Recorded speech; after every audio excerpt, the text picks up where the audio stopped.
Bienvenue, chers téléspectateurs, dans votre émission avec le Maroc depuis Washington. Je suis Adam Herli et je suis toujours heureux de vous retrouver. Le thème d'aujourd'hui concerne un rapport important publié par l'Institut de Washington pour la politique au Proche-Orient. Il s'agit de l'un des think tanks US importants de la capitale des États-Unis d'Amérique.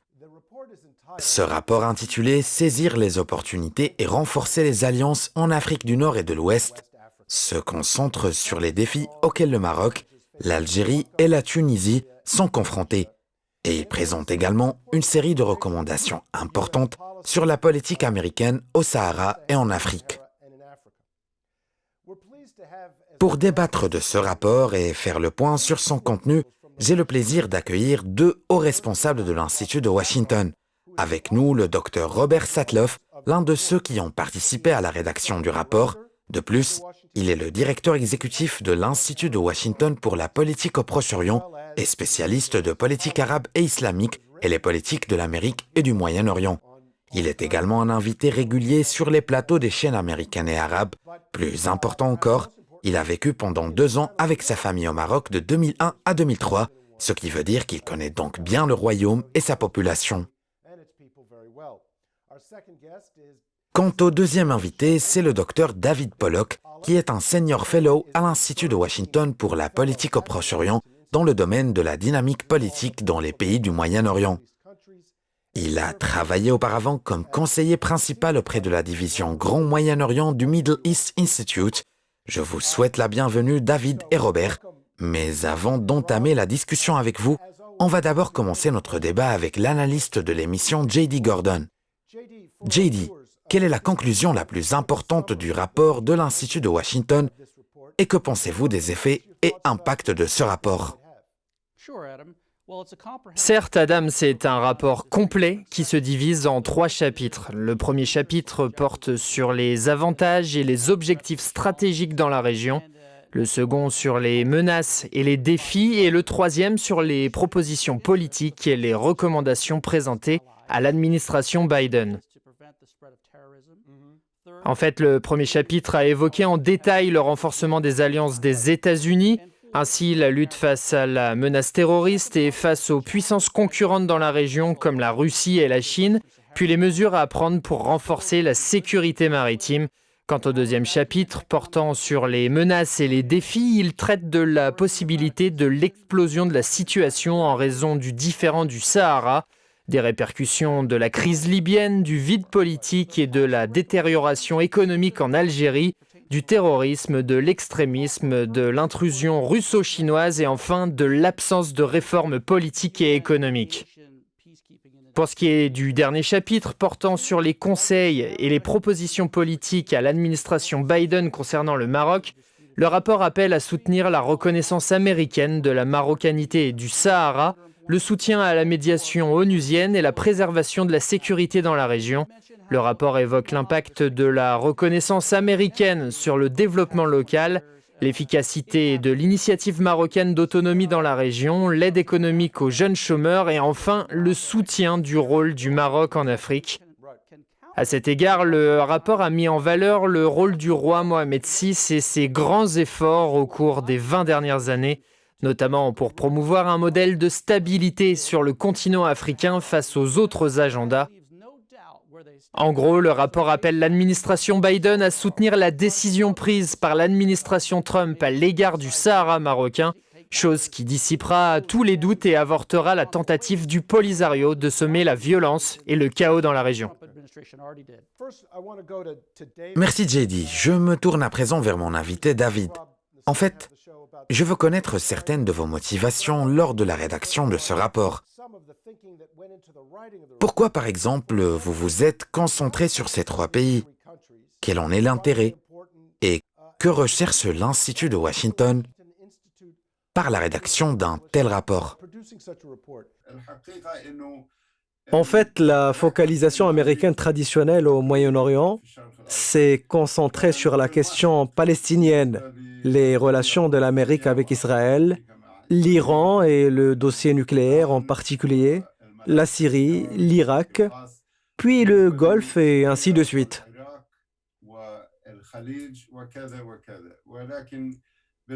Cependant, par rapport à ces pays, la vérité est que les États-Unis ont ignoré ou abandonné dans une certaine mesure les questions du Royaume du Maroc et les pays amis ou alliés de l'Amérique comme l'État du Maroc.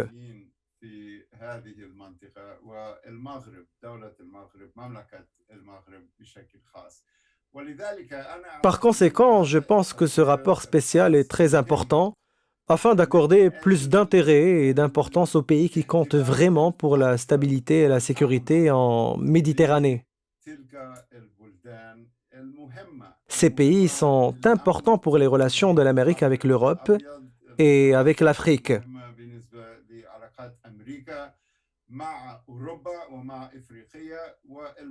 De plus, ces relations sont d'une importance capitale pour l'amitié et l'alliance traditionnelle entre les États-Unis d'Amérique d'une part et le Maroc en particulier d'autre part pour une période qui dépasse de loin 2 siècles. Quant au second volet de votre question relative à l'impact de ce rapport et à l'impact de l'Institut en général, la vérité est que l'Institut de Washington pour la politique au Proche-Orient n'est pas une organisation officielle, ni une organisation gouvernementale, ou encore partisane. En fait, nous sommes un laboratoire d'idées et un centre de recherche indépendant. À cet effet, je constate qu'il y a un large respect pour les opinions de l'Institut et les convictions des experts membres de cet Institut, car nous nous basons sur l'expérience, l'analyse objective et les recommandations utiles et efficaces, bénéfiques pour les États-Unis et ses alliés dans cette région.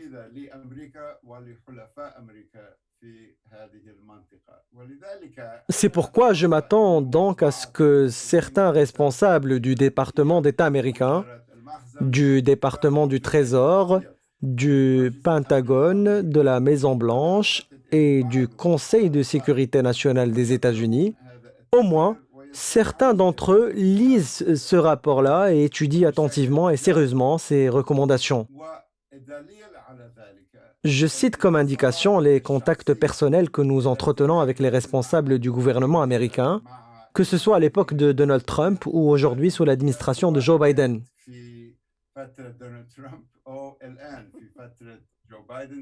Quel que soit le locataire de la Maison-Blanche, républicain ou démocrate. C'est un point important, David, car les experts de l'Institut de Washington collaborent avec différentes administrations américaines, qu'il s'agisse de l'administration de Trump ou de l'administration Biden. Ma question ici est la suivante. Quelle est votre évaluation de la performance de l'équipe de politique étrangère de l'administration Biden? D'ailleurs, vous en connaissez beaucoup qui travaillaient auparavant à l'Institut de Washington. Quelle sera, selon vous, leur approche vis-à-vis de l'Afrique du Nord et vous attendez-vous à des changements majeurs de leur part en matière de politique étrangère? En fait, nous attendons tous d'avoir les détails de la politique étrangère et de la diplomatie de l'administration Biden et de son équipe dans le futur proche.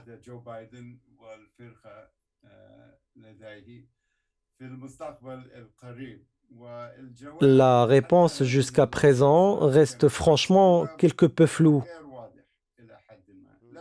D'ailleurs, cela vaut la peine de mentionner que tous les fonctionnaires du département d'État, du Pentagone et de la Maison-Blanche sont de haut niveau, que ce soit au département d'État, au Pentagone, au Trésor ou autres, et tous sont des modérés.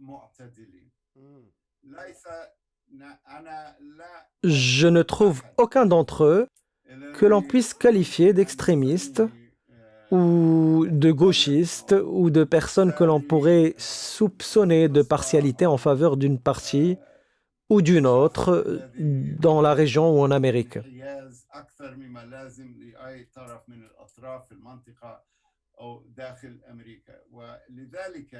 Je crois que nous verrons une politique teintée de plusieurs couleurs, c'est-à-dire que nous assisterons dans une certaine mesure à une continuité des décisions de l'administration Donald Trump, c'est sans remettre en question ou revenir sur ces décisions, comme nous le voyons souvent auparavant quant à l'histoire des administrations américaines.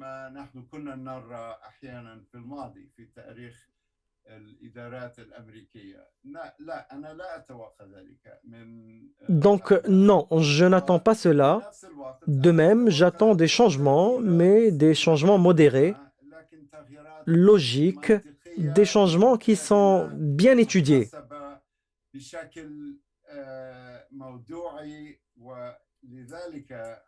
C'est pour cela que je m'attends à ce que la politique américaine réussisse, même si cette région, et c'est là un point important, n'est plus une priorité américaine au premier ou au deuxième rang en ce qui concerne la liste des priorités de la politique étrangère américaine et de la politique américaine en général.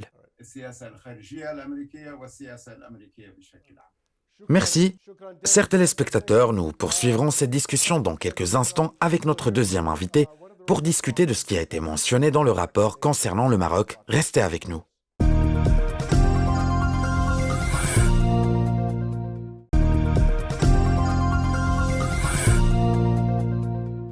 Chers téléspectateurs, nous voilà de retour pour la suite de votre émission avec le Maroc depuis Washington. Aujourd'hui, nous discutons d'un nouveau rapport sur la politique américaine relative aux pays d'Afrique du Nord. Notre invité est le docteur Robert Satloff, l'un des co-auteurs du rapport. Merci Rob d'être parmi nous aujourd'hui. Commençons directement par la question du Sahara marocain. Vous avez écrit dans votre rapport que la décision de Donald Trump de la reconnaissance américaine de la souveraineté pleine et entière du Maroc sur son Sahara pourrait déclencher des violences si le Polisario décidait de prendre les armes et si l'Algérie se sentait obligée de recourir à sa puissance militaire. Pensez-vous que ce scénario est possible? C'est un scénario possible, en effet, mais je ne pense pas que ce soit envisageable pour l'instant. Nous sommes dans une nouvelle ère où une superpuissance mondiale a reconnu la souveraineté du Royaume du Maroc pleine et entière sur son Sahara, ce qui change la donne et remet en question les calculs des principaux acteurs à tous les niveaux. Ce qui fait qu'on doit être très prudent et bien que je ne pense pas que ce soit un scénario envisageable, on ne peut pas exclure la possibilité d'une reprise des actes de combat à une large échelle. Il y a une autre dimension relative à ce sujet dont beaucoup de gens ont parlé. Vous avez conseillé à l'administration Biden dans votre rapport de réaffirmer sa reconnaissance de la souveraineté du Maroc sur son Sahara. Pensez-vous qu'elle le fera?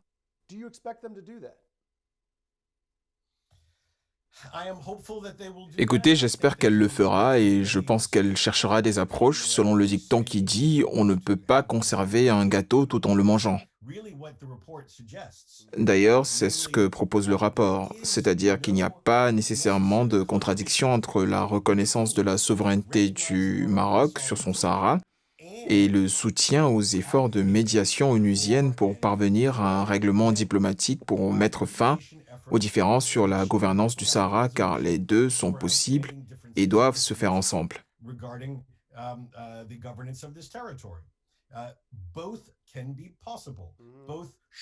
Par conséquent, ceux qui ont inventé le faux choix entre les deux sont ceux qui présentent la mauvaise option à l'administration Biden.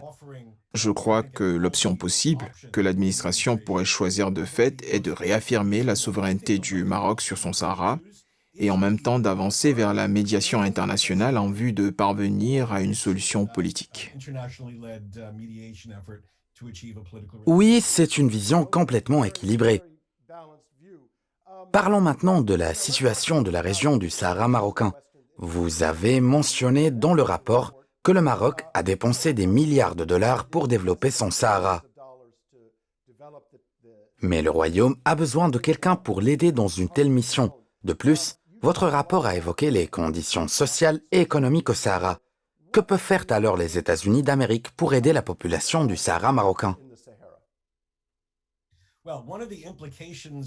Écoutez, l'un des acquis de la décision historique des États-Unis de reconnaître la souveraineté du Maroc pleine et entière sur son Sahara est de donner à la région la possibilité de recevoir l'aide au développement des États-Unis. Jusqu'à présent, aucune aide au développement américaine au profit du Maroc ne pouvait atteindre le Sahara car il n'était pas reconnu par les États-Unis comme une partie intégrante du Royaume du Maroc.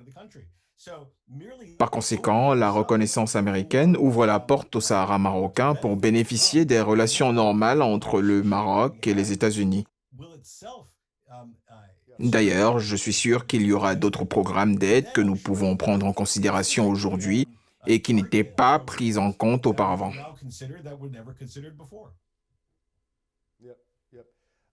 D'accord. Il y a des rapports sur les menaces du Front Polisario contre la population du Sahara au cas où cette dernière exprime son soutien au Maroc. Quel est donc le danger que représente le Front Polisario et les préjudices qu'il pourrait causer?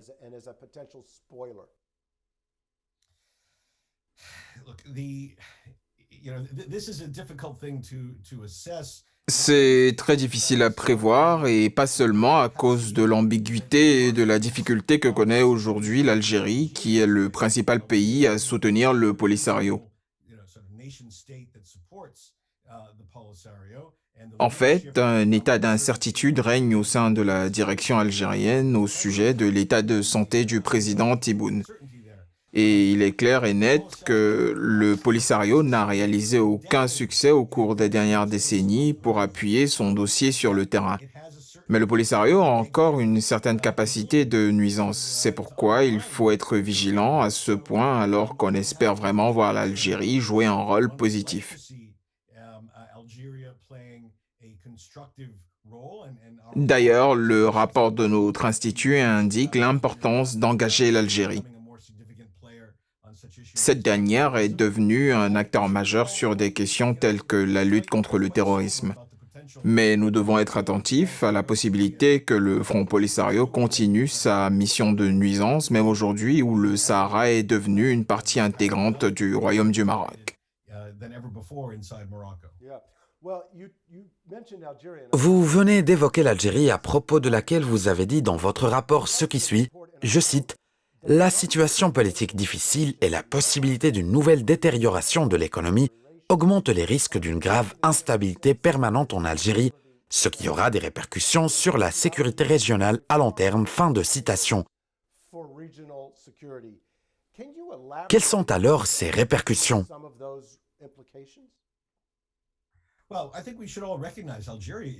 Je pense que nous devons tous reconnaître que l'Algérie est un grand pays. C'est un pays majeur de la région, richement doté en ressources naturelles et qui occupe une place importante sur la Méditerranée et au Sahel ainsi qu'en Afrique du Nord. Par conséquent, les effets de l'instabilité en Algérie peuvent aller dans tous les sens et il sera très difficile de les contenir. Certes, les effets des actes de violence commis par les groupes islamistes armés en Algérie avaient déjà été contenus et ne se sont pas étendus principalement au Maroc.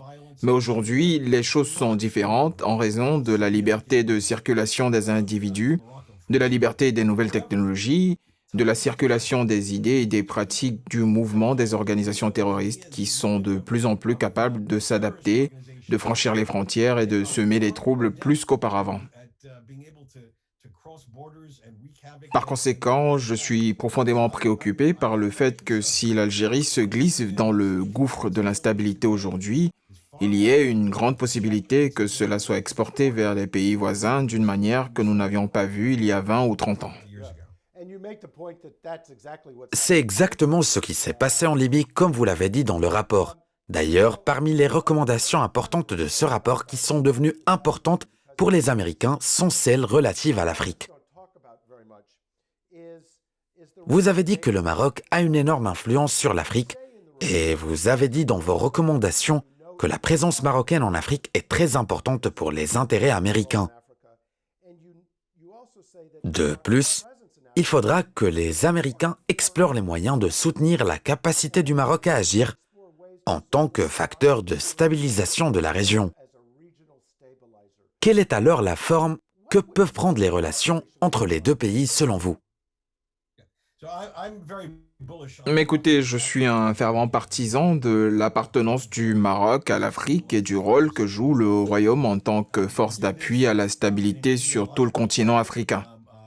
Le Maroc peut le faire à une échelle religieuse grâce notamment au rôle que les institutions marocaines jouent dans la formation des imams et des personnalités religieuses sur le continent.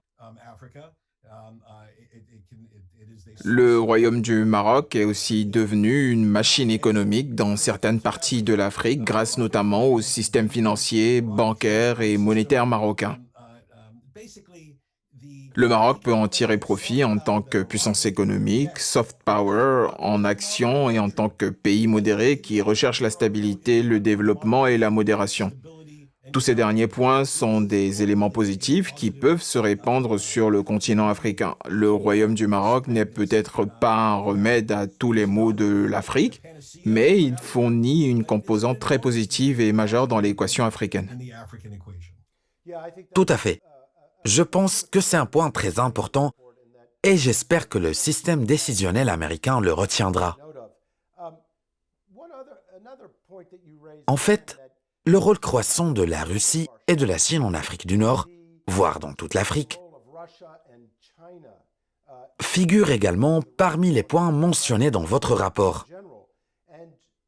Ce point a fait souvent l'objet de nos discussions dans le cadre de cette émission. La question ici est de savoir comment les États-Unis peuvent jouer un rôle efficace avec leurs partenaires pour endiguer l'influence russe et chinoise. Et quels sont également les risques qui pourraient contraindre ces pays à choisir une autre grande puissance. Tout d'abord, le premier moyen pour endiguer l'influence russe et chinoise de mon point de vue est que les États-Unis demeurent un bon allié avec les pays amis en les soutenant autant que possible et en fournissant ce qu'ils peuvent offrir pour répondre aux besoins de nos alliés et mettre en œuvre nos engagements et nos promesses. Ensuite, il existe certains secteurs dans lesquels les pays doivent faire un choix concernant les relations en matière de défense, de sécurité et de renseignement. De plus, il y a d'autres secteurs qui ne nécessitent pas un tel choix, comme les relations économiques, les relations de développement et les relations commerciales où chaque pays peut s'autoriser toutes les voies de croissance et de prospérité. Je pense que les États-Unis sont une grande puissance de manière à se permettre de reconnaître le fait que nous sommes dans un monde multipolaire et que les pays doivent conclure des accords avec d'autres grands pays. Le principal problème est lié à ces secteurs vitaux où l'alliance avec les États-Unis devient importante et où les décisions des pays alliés affecte la sécurité nationale américaine ou lorsque ce que font les États-Unis a des répercussions sur la sécurité nationale de ses alliés. Merci infiniment, Dr Rob. Au nom des téléspectateurs, je remercie nos invités Dr Robert et Dr Pollock. Je remercie aussi JD. Nous remercions également l'Institut de Washington pour son rapport brillant afin d'attirer l'attention du décideur américain sur l'importance et la sensibilité de cette région. Ainsi, si nous prenons en compte les relations personnelles, nous pouvons nous attendre à ce que les recommandations de l'Institut trouvent une oreille attentive chez le décideur américain. Merci à vous, chers téléspectateurs, pour votre attention et votre fidélité. À bientôt.